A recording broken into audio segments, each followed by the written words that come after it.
प्रतिज्ञा online classes में आप लोगों का पुनः एक बार स्वागत है। पिछले क्लास में संसद के अंतर्गत हमने पढ़ा था, संसदीय समितियां के बारे में पढ़ा था। संसदीय समितियों के बारे में पढ़ा था। कुछ मेन जो बात हैं उनको पुनः एक बार रिकॉल करवाते हुए हम लोग आगे बढ़ेंगे। समितियां की शुरुआत मॉन्टेग्यू चेम्सफोर्ड समिति सुधार के द्वारा लाया गया था और संसद में इसे 1921 से प्रारंभ किया गया। समिति के बारे में कल पढ़ रहे थे हम लोग कि 1919 में स्टार्ट हुआ था मॉन्टेग्यू चेम्सफोर्ड सुधार समिति की सिफारिश पर और संसद ने कानून बनाकर 1921 से प्रारंभ किया था। समितियां दो प्रकार की होती हैं, एक अस्थाई समिति और दूसरा तदर्थ समिति। अस्थाई समिति उसे कहते हैं जिसका एक बार निर्माण हो गया है, उसके बाद पुनः उसको भंग नहीं किया गया, चलते रहता है वो। और तदर्थ समिति या इसको जांच समिति भी कह सकते हैं कि वैसी समिति जो कुछ समय काम करके अपने काम कार्य करने के उपरांत इसे समाप्त कर दिया जाता है। अस्थाई समिति में मेनली हमने पढ़ा था प्राक्कलन समिति, लोक लेखा समिति,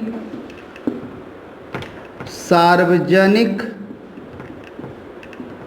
उपक्रम समिति। पढ़ा था कि प्राक्कलन समिति 1950 में गठित हुआ था।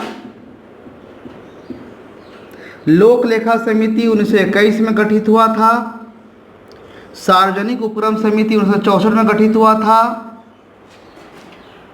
प्राक्कलन समिति में सभी मेंबर लोकसभा के होते हैं, राज्यसभा के नहीं होते हैं। लोक लेखा समिति में लोकसभा के 15 लोग और राज्यसभा के 7 मेंबर होते हैं। प्राक्कलन समिति में सभी ऑल मेंबर लोकसभा के होते हैं 30, राज्यसभा से होते हैं 0। लोक लेखा समिति में लोकसभा से 15 और राज्यसभा से 7। सार्वजनिक उपक्रम समिति में 1964 इसमें भी लोकसभा में 15 और राज्यसभा से 7 मेंबर होते हैं। प्राक्कलन समिति का कार्य बताए थे सरकारी खर्चों में कमी करने का सुझाव देना, मतलब सरकारी खर्च का कम कैसे किया जाए इसके बारे में एक समिति है, प्राक्कलन समिति कार्य करती है। लोक लेखा समिति मतलब कैग के रिपोर्ट की जांच करती है, मतलब जनता से संबंधित कार्य की जांच करने वाली समिति है लोक लेखा समिति। और कैग के द्वारा सार्वजनिक संस्थान या फैक्ट्री संबंधित जांच करने के लिए जांच करती है सार्वजनिक उपक्रम समिति। मतलब प्राक्कलन समिति का कार्य है सरकारी खर्च में कमी कैसे किया जाए। लोक लेखा समिति का कार्य है कि जनता से संबंधित कार्य कैसे पूरा किए जाएं और उसमें कितने खर्च हुए इसकी जांच किए जाएं। फैक्ट्री वाले कार्य सार्वजनिक उपक्रम समिति करते हैं। अब अगला बार हम लोग पढ़े थे कि प्राक्कलन समिति और लोक लेखा समिति को जुड़वा वाहन कहा जाता है। ये बहुत क्वेश्चन आता है, जुड़वा वाहन कहा जाता है। अगला बार हम लोग पढ़े थे इसमें कि इन समितियों का कार्यकाल 1 वर्ष होता है। चुनाव अप्रत्यक्ष विधि से संसद के अध्यक्ष के द्वारा लोकसभा लोकसभा के अध्यक्ष के द्वारा की जाती है। इन समितियों में मंत्री को सदस्य नहीं बनाया जाता है,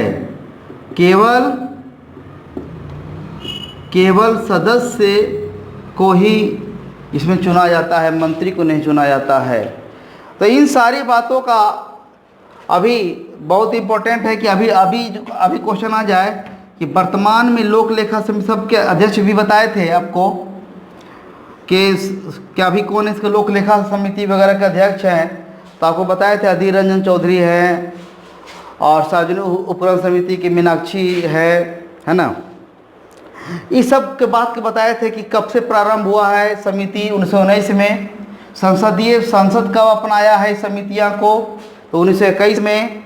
और कितने प्रकार की समितियां होती हैं, 2 प्रकार की, स्थायी समिति और तदर्थ समिति। कितनी समिति के बारे में पढ़ना है हम लोग को, तो मेनली 3 के बारे में हमें पढ़ना है, प्राक्कलन समिति, लोक लेखा समिति, सार्वजनिक उपक्रम समिति। प्राक्कलन समिति का गठन कब हुआ, कितने मेंबर होते हैं। तो देखिए क्वेश्चन मेनली निकल करके आता है कि सबसे पहले क्वेश्चन निकल आएगा, नंबर 1 क्वेश्चन आएगा कि कब स्टार्ट हुआ, संसद कब अपनाया। 2 क्वेश्चन बोलेगा कि किस समिति के सभी मेंबर लोकसभा से होते हैं, 3 क्वेश्चन बोलेगा। लोक लेखा समिति में कितने मेंबर होते हैं, तो टोटल 22, और लोकसभा के 15 और राज्यसभा के 7। और बोलेगा कि 4 क्वेश्चन। 5वां क्वेश्चन कि जुड़वा बहन किसे कहा जाता है, तो उसे कहा जाता है प्राक्कलन समिति को, लोक लेखा समिति को। अगला क्वेश्चन बराबर आता है कि लोक लेखा समिति के वर्तमान अध्यक्ष कौन है, जो रहेंगे, हमेशा चेंज होते रहते हैं। फिर आता है कि इन समिति का कार्यकाल कितना वर्ष होता है, तो 1 वर्ष होता है।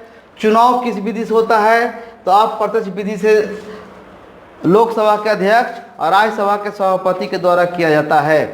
अब हम लोग आपको अगर विस्तार पूर्वक इसको देखना होगा, चार्ट वाइज देखना होगा, तो पिछले वीडियो में जा कर के उसको अवलोकन कर सकते हैं, उसको सेव कर सकते हैं, उसको नोटबुक में लिख सकते हैं, या आपके एग्ज़ाम में आने के लिए अभी हम आपको एक संक्षिप्त रूप से आपको पूरा बताया कि पिछला क्लास में समिति के बारे में क्या पढ़े थे।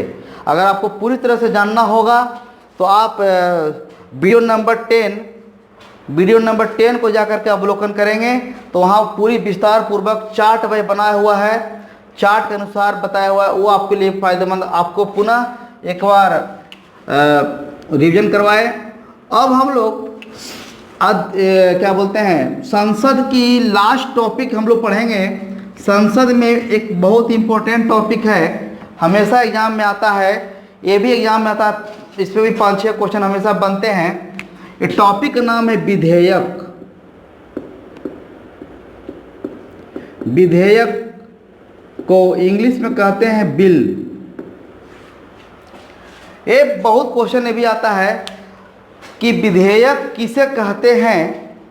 इसमें इस प्रकार के क्वेश्चन बनते हैं कि विधेयक किसे कहते हैं, विधेयक कहाँ पारित होता है, विधेयक को कौन पारित करता है, विधेयक कानून कब बनता है। तो इन सारी बातों का इसमें हम लोग जिक्र करेंगे, इसीलिए आप लोग ध्यानपूर्वक इसके साथ जुड़े रहें।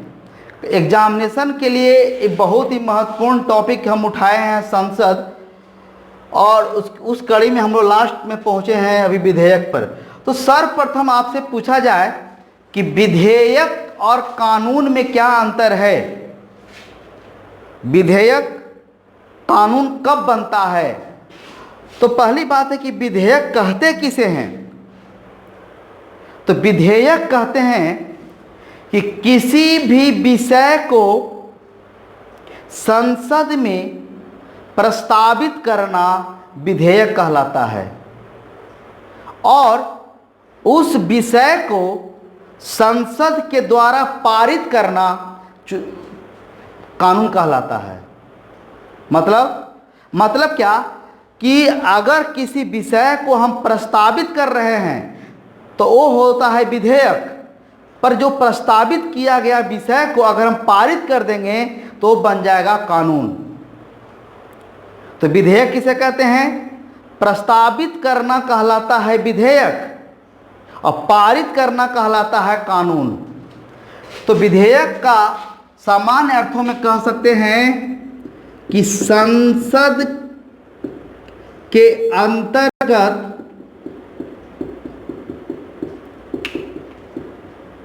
किसी विषय को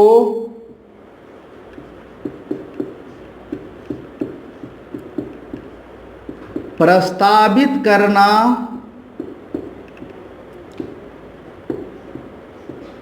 विधेयक कहलाता है।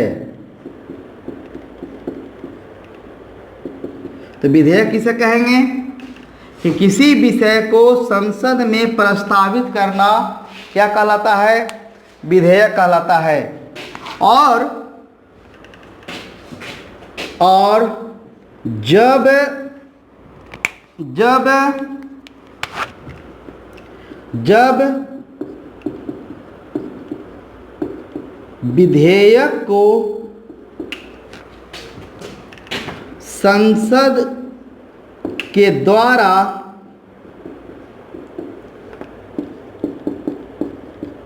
पारित कर दी जाती है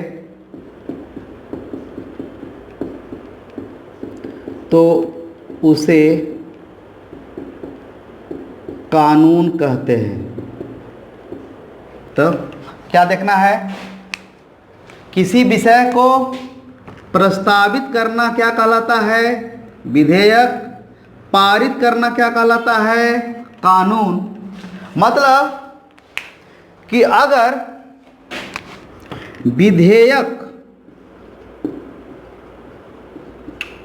विधेयक कानून तब बनता है जब संसद के तीनों अंग, लोकसभा, राज्यसभा और राष्ट्रपति के द्वारा पारित करने के पश्चात क्या चीज का रूप ले लेता है, विधेयक का, कानून बन जाता है। ये बहुत इंपॉर्टेंट है कि विधेयक कानून कब बनता है, जब संसद के द्वारा और संसद के तीनों अंग, लोकसभा, राज्यसभा और राष्ट्रपति के द्वारा पारित करने के पश्चात कानून का रूप ले लेता है। तो इसके दूसरे शब्दों में कह सकते हैं कि विधेयक किसे कहते हैं, तो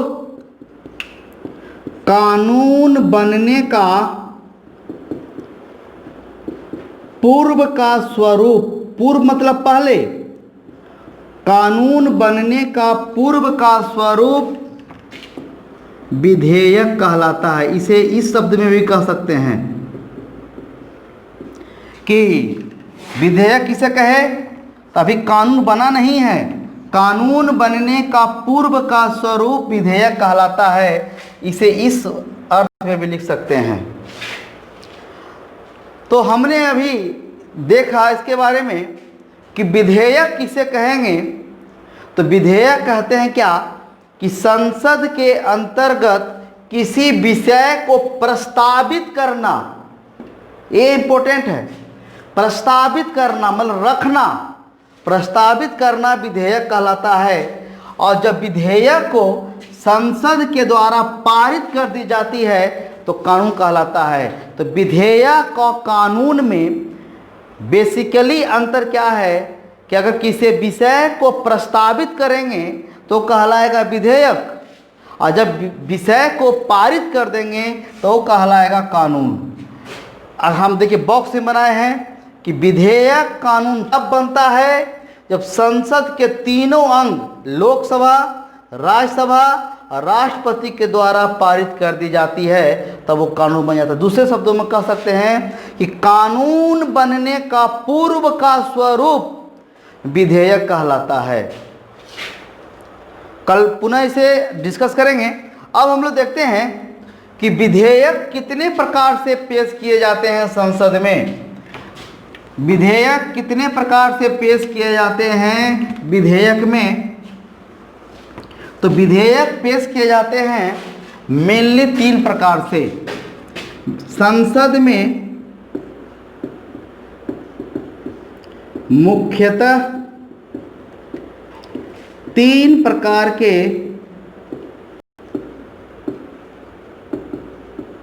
विधेयक पेश किए जाते हैं।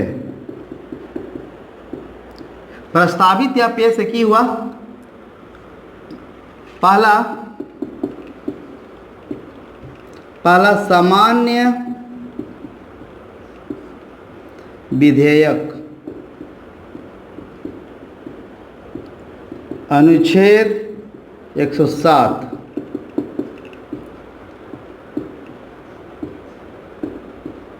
धन विधेयक, अनुच्छेद 110। संविधान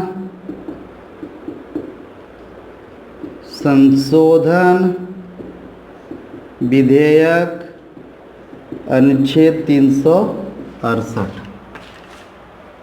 3 प्रकार से विधेयक पेश किए जाते हैं संसद में। एक सामान्य विधेयक, धन विधेयक और संविधान संशोधन विधेयक। सामान्य मतलब जनरल, वैसा विषय या वैसे विषय को संसद में प्रस्तावित करते हैं जो जनरल होते हैं, मतलब उसमें किसी भी प्रकार का धन संबंधी विषय को नहीं जुड़े रहते हैं, उसे सामान्य कहते हैं। सामान्य जनरल। और धन मतलब पैसे वाले, टैक्स, संचित से पैसा निकालना, जमा करना।